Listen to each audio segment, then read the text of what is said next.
मुझे बस काम करना था और मैं लोगों का प्यार चाहता था और वो मुझे मिल रहा था। कोई फिल्में चली तो बॉक्स ऑफिस रिटर्न्स नहीं आ रहे थे तो लोग साइन करना नहीं चाहते थे।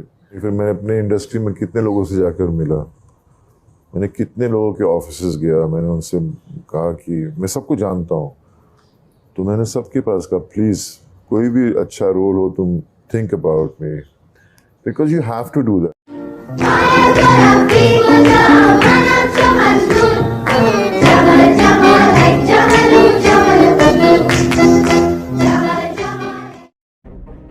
बॉबी देओल ने हाल ही में रिलीज हुए फिल्म एनिमल में अपने दमदार और अपने मिस्टीरियस एक्टिंग से ऑडियंस को काफी हैरान किया है। एक निर्दयी ओपोनेंट के रूप में उनका किरदार उनके इस कैरेक्टर को अनफॉरगेटेबल बना देता है। बिना एक भी डायलॉग बोले उन्होंने अपने भावनाओं को काफी इम्पैक्टफुल तरीके से डिलीवर किया है। केवल एक्सप्रेशन के थ्रू अपनी सही इमोशन को व्यक्त करने की उनकी इस एबिलिटी ने ऑडियंस को उनके प्रति काफी प्रभावित किया है। इस तरह की साइलेंट एक्टिंग किसी भी चरित्र में साजिश की एक नई परत जोड़ता है, जिस वजह से यह उस फिल्म का एक एक्स्ट्रा ऑर्डिनरी एलिमेंट बन जाता है। ऑडियंस के दिलों पर अमिट छाप छोड़ते हुए बॉबी ने एक नया और अनदेखा अवतार पेश किया है। फिल्म न केवल हाई ऑक्टेन एक्शन का वादा करती है, बल्कि एक अभिनेता के रूप में उनके ट्रू पोटेंशियल को भी प्रदर्शित करती है। तो हेलो नमस्ते नमस्कार, मैं हूं राकेश कुमार और स्वागत है आपका हमारे इस छोटे से चैनल में, जहां आज की चर्चा रहेगी why Bobby is come back work. तो एक इंटरव्यू में उन्होंने खुद बताया था कि जब उन्होंने वापसी का फैसला लिया तब ये दुनिया बदल चुकी थी। उन्होंने बताया कि पहली फिल्में आपकी थाली में खुद आती थी, लेकिन अब स्थिति अलग है। इसलिए उन्होंने काम के लिए प्रोड्यूसर्स को अप्रोच करना शुरू किया। सबसे मिला जाकर, पहले क्या होता था कि काम आपके घर पे आता था,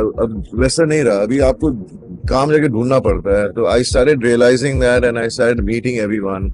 उन्होंने रेस 3 और हाउसफुल 4 जैसी फिल्मों से अपनी दूसरी पारी की नई शुरुआत तो की, लेकिन उन्हें इस भूमिका के लिए कोई बड़ा श्रेय या सराहना नहीं मिली। फिर उन्होंने OTT पर आश्रम, क्लास ऑफ 83 और लव हॉस्टल्स जैसे शो और फिल्में की, जिसने धीरे धीरे उन्हें एक गंभीर अभिनेता के रूप में फिर से स्थापित कर दिया था। लेकिन संदीप रेड्डी वांगा की एनिमल ने ताबूत में आखिरी कील ठोक दी और लॉर्ड बॉबी को पॉप कल्चर फेनोमेनन बना दिया। एनिमल के अबरार से मिली पॉपुलैरिटी ने उन्हें रातों रात कमबैक का किंग तो बना दिया, पर ये कहानी बस इतनी ही नहीं है। बॉबी ने अपने कमबैक की नींव 2018 में आई रेस 3 से ही रख दिया था। हालांकि रेस 3 उनके करियर की एक और फ्लॉप मूवी साबित हुई, पर इस मूवी से वो फिर से लोगों की नजर में आए। फिर उन्हें जरूरत थी एक बड़े धमाके की, और वो धमाका MX प्लेयर पर आई आश्रम ने कर दिया। इस तरह के डार्क नेगेटिव कैरेक्टर और उनकी एक्टिंग के लिए उन्हें काफी सराहना मिली, क्योंकि बॉबी देओल जो हमेशा से एक हीरो की भूमिका करते आए थे और वो स्टार किड भी थे, लेकिन MX प्लेयर जैसे छोटे OTT प्लेटफॉर्म पर उन्हें ऐसे रोल में देखना अनएक्सपेक्टेड था। पर ये काम कर गया।